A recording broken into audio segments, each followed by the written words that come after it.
madali, dili mag-apura. Plano sa Ginoo akong gisaligan na. Ang kugma dili duwa, seryoso ning alakan. Nagulat sa hustong panahon, nga ihatag niya kanako.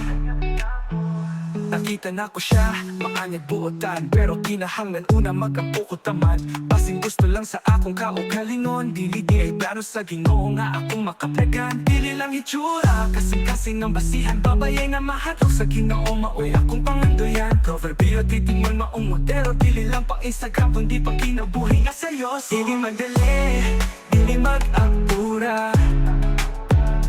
Plano sa Ginoo akong gisaligan na. Ang kugma dili duwa, seryoso ning alakan. Nagulat sa hustong panahon, nga ihatag niya kanako.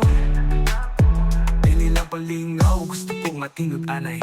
Dili pang dula kundi gugmang walay kaparehas. Suka si Kristo sa akong pananglitan. Efeso 5 kung matinod anay.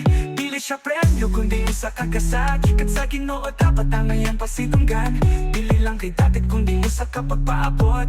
Pagpanday sa pundasyon na likon sa Dios. Ginoo, tabangi ko nga dili ko maluya. Kung siya man Diyod, ikaw ang magpakita. Kung dili pa siya, sige lang okay ra. Kay kabalo ko nga naa, kay masanayan para sa ako Dili madali, dili mag-apura. Plano sa Ginoo akong gisaligan na. Ang kugma dili duwa, seryoso ning alakan. Nagulat sa hustong panahon, nga ihatag niya kanako. Para sa tanang mga igsoon, pagpabiling ligon sa pagpangandoy. Ang gugma sa Dios maoy pinakauna. Ug ang tinuod nga gugma, iyakang tagaan sa sakto nga panahon.